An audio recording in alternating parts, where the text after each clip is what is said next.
The scent of flowers in the hotel lobby lingered faintly. Perhaps orchids, something exotic, but it was the last thing I noticed before I saw them. Her auburn hair, usually pulled back into a practical knot for her nursing shifts, hung loose, cascading down her back. She was laughing, a sound I hadn't heard directed at me in months. Beside her stood a tall, polished man with a politician's smile, his hand clasping hers. They were checking in, whispering, their faces flushed. It felt like watching a movie, a cruel one where I was the unwitting protagonist. My stomach churned. I hadn't eaten in days. The knot of suspicion that had been tightening with every lie, every late night at the hospital, now had its brutal Technicolor confirmation. I wanted to scream, to lash out, to shatter their perfect little bubble. But I didn't. I had a plan, one I'd meticulously crafted. Raw anger wouldn't serve me now. I'd seen them together before, fleeting glimpses, a hurried glance, a shared laugh across a crowded street, enough to plant the seed of doubt, to begin unraveling 15 years of marriage. I'd hired a private investigator, a gruff cop named Frank, who delivered the cold, hard facts, the rendezvous points, the hotel names, the whispered phone calls. He'd even uncovered the man's identity. Carter, a pharmaceutical rep, all charm and empty promises. But I wasn't here for a messy public confrontation. I was here for something else. I retreated into the shadows, watching them disappear into the elevator, their hands still intertwined. Then I made my move. My first stop was a hotel security office. A crisp $100 bill bought me access to the security feed, and I quickly identified their room number.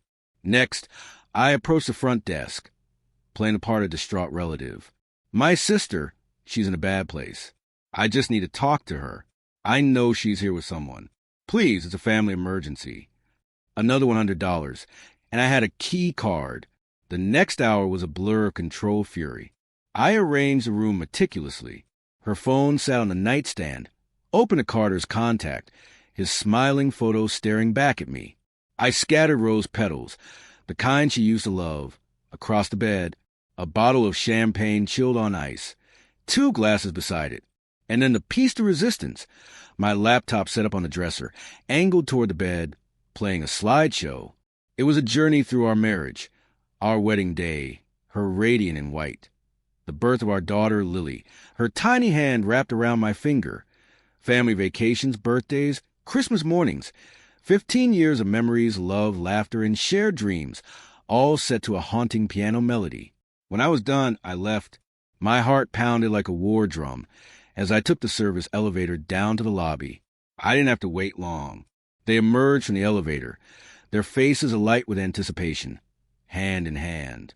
They paused by the front desk, admiring a flower arrangement. That's when she saw her, Lily, our 10-year-old daughter, standing by the concierge desk, calm and composed. In her small hand, she held a single red rose, a mirror image of the one scattered on the hotel bed. My wife's face crumpled. Her hand flew to her mouth, a strangled gasp escaping her lips. The color drained from her cheeks, leaving her ghostly pale.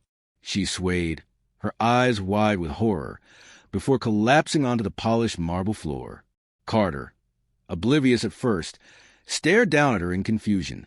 "Audrey, what's wrong?" he asked, looking around the lobby. His eyes finally landed on Lily. His face paled. He knew.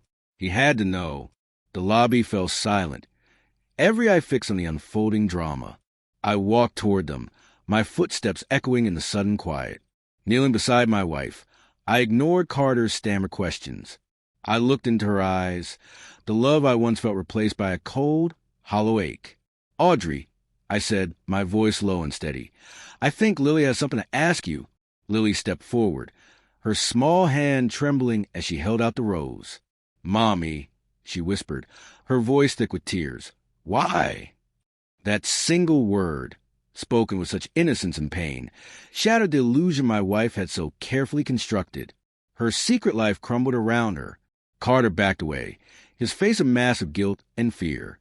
He mumbled something about a misunderstanding, about needing to leave, before disappearing into the crowd, a coward fleeing the battlefield. My wife didn't move.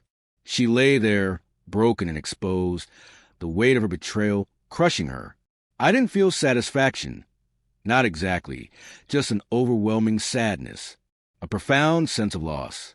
I helped Lily pick up her mother and gently guided her toward the exit. The hotel staff and guests parted like the Red Sea, their faces a mixture of pity and morbid fascination. As we stepped out into the cool night air, I knew our lives would never be the same. The marriage was over, the trust irrevocably broken. But in the wreckage, a new beginning was possible, a chance to rebuild, to heal, and protect the innocent heart of our daughter. The road ahead would be long and difficult, but we would walk it together, Lily and I, hand in hand, leaving the ghosts of the past behind us.